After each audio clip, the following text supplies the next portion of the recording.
Hi guys! So today I thought we were going to try something a little bit different than just regular old vlogs. Still going to be a vlog, it's just going to be focused on one location, and that location being here in Asakusa.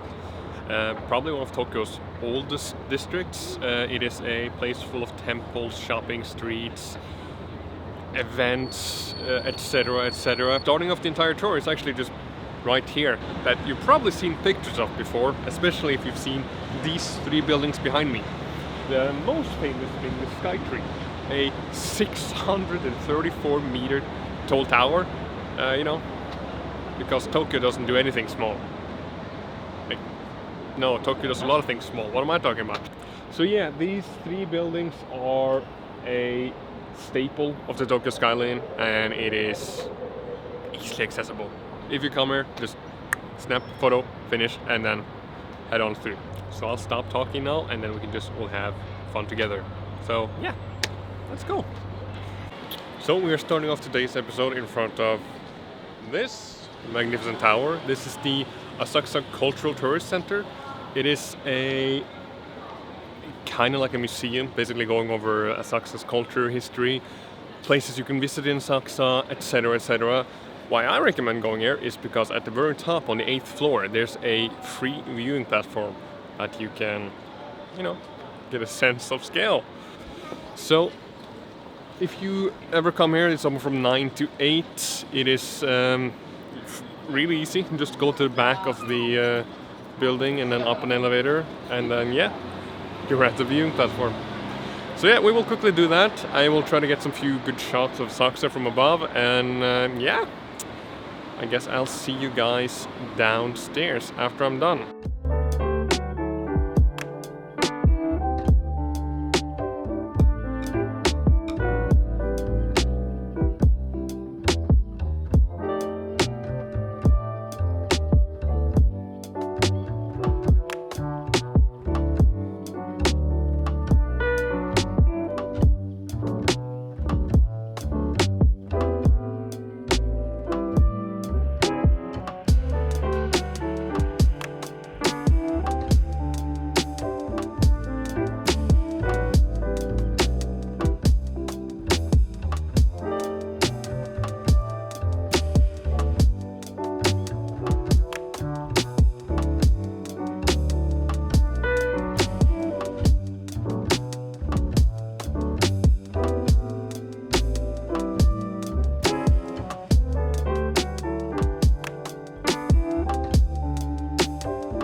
So right in front of the main shrine area, they have this incense pot, which they is said to believe that if you take the incense and put it towards your head, like you shower in it, you will get smarter, which makes perfect sense to me. So many students and many people studying for a test or something big in their life, and they need that extra brain power, usually come here and take a handful of it, which is kind of cool. I wish Norway did that. Norway does nothing. If you're stupid, you're just stuck stupid. It's like, what are you gonna do?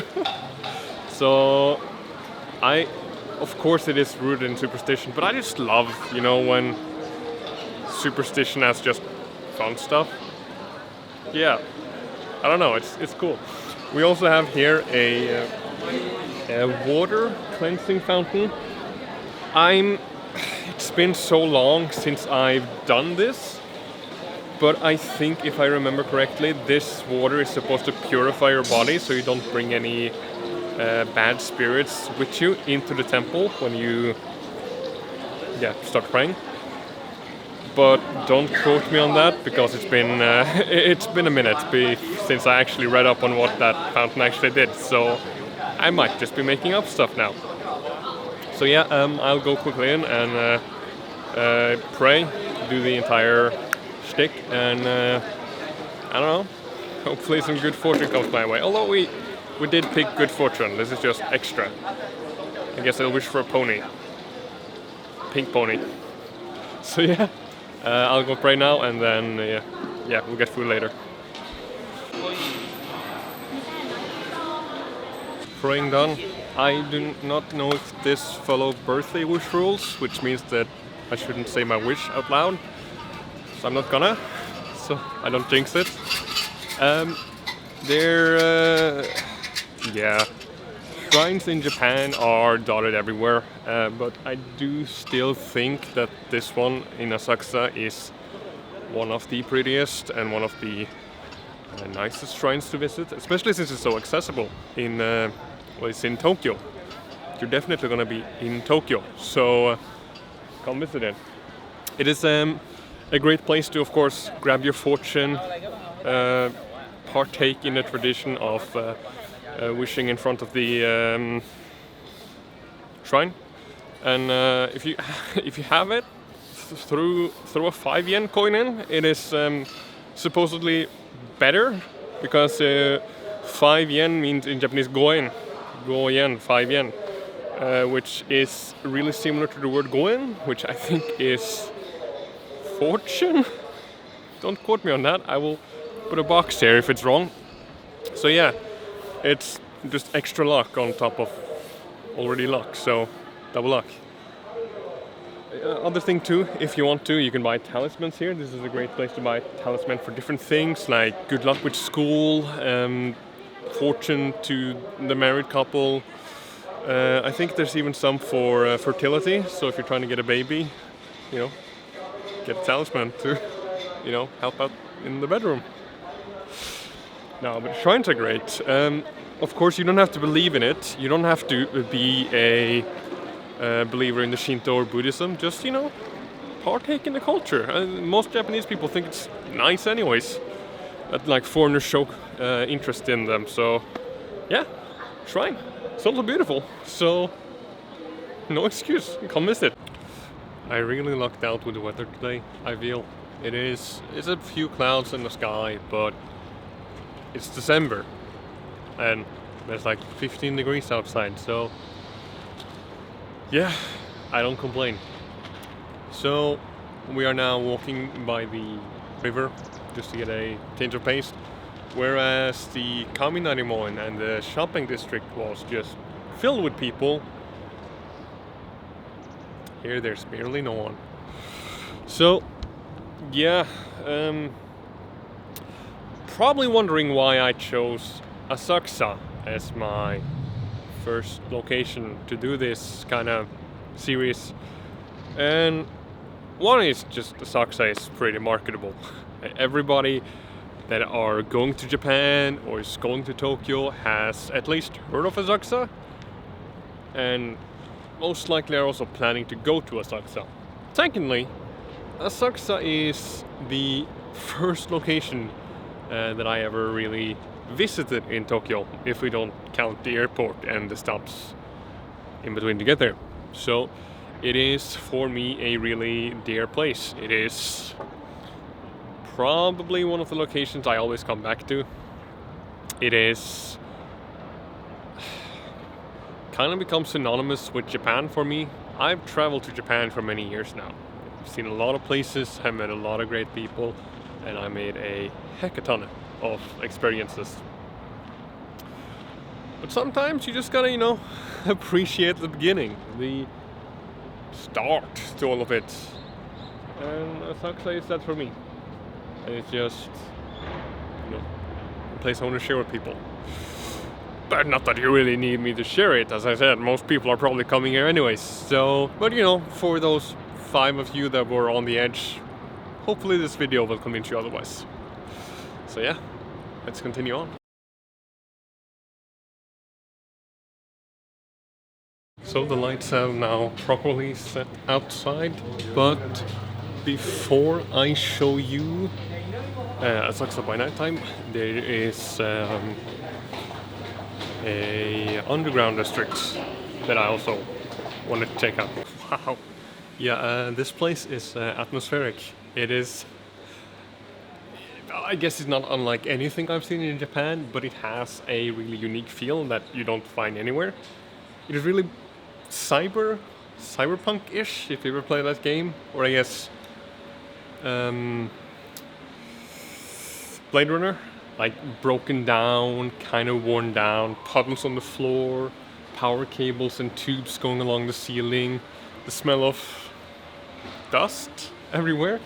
But again, it's surprisingly atmospheric. I kind of like it, I kind of dig it. So we have izakayas started to the sides, we have a few, what do you call it, vending machines every now and then. Right here we have a wall of sake.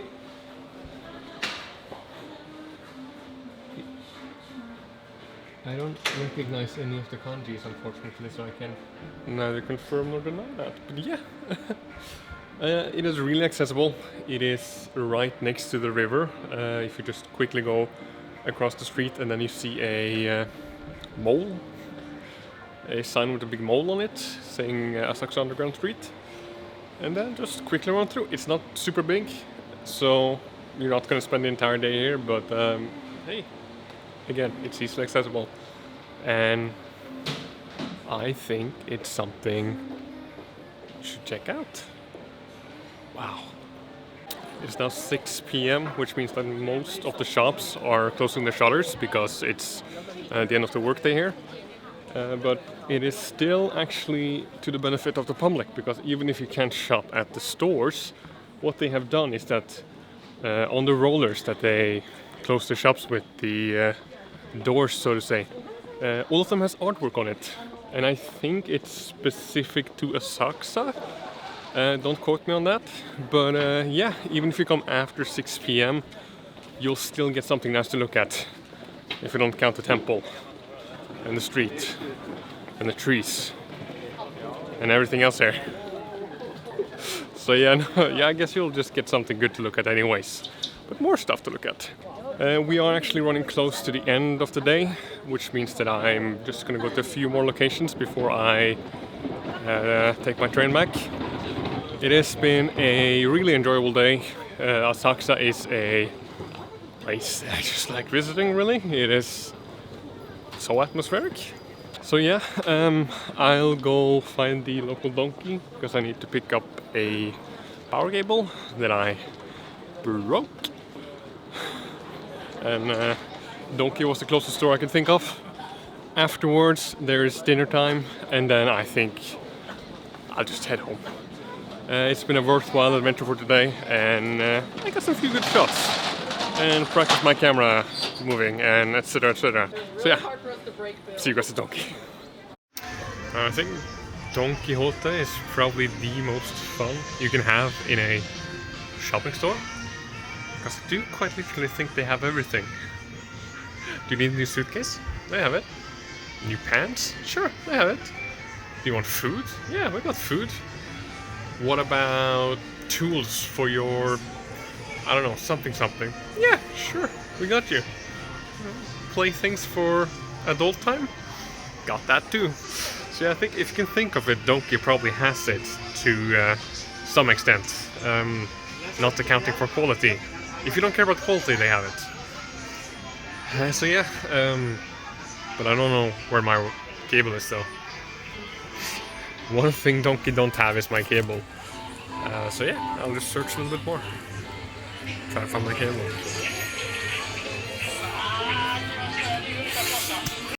So I've been kind of obsessed with these characters called the cats from the Mofu-san series, which is started out as a line stamp thing and now just became collectible characters.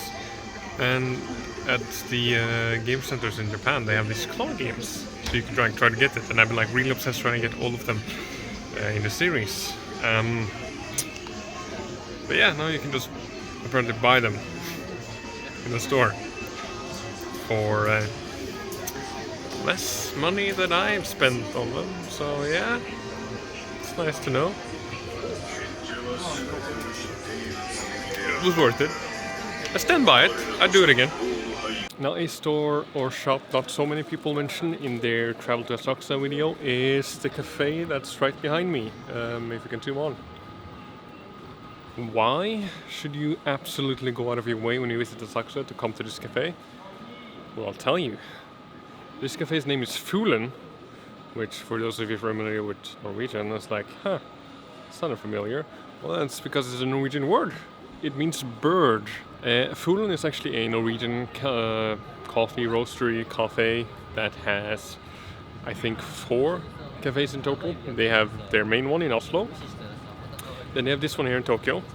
Then they have a cocktail bar also located in Tokyo, but I think closer to Shibuya or Shinjuku, one of those two. And then finally one in New York. And if you are a Norwegian that's longing for home, come here, because they have Norwegian coffee, they have waffles, they have, I remember one event where they had knekkebrød with liver pate. So that's one option for you. Other people too that want to just have good coffee, come to Fuglen. I promise you, it's good. So now, even though it's late outside and most of the main attraction areas have closed down, there's still actually quite a bit to do. I'd even argue that there's more to do in Asakusa now that the sun has gone down. Asakusa is a pretty good place for bar hopping or izakaya hopping. When the sun goes down, a lot of these shops start opening up. You'll see a lot of plastic tents open up. Basically, the principle behind it is that you just come to these streets and then you just find a place, you start drinking, and then once you get bored of it, you just hop on to the next one and the next one and the next one, and that just continues until you're passed out or are more reasonable and decide to go home. So yeah, if you have a full day in Asakusa and you don't mind drinking and Japanese nightlife, do check out the izakayas. They are quite fun.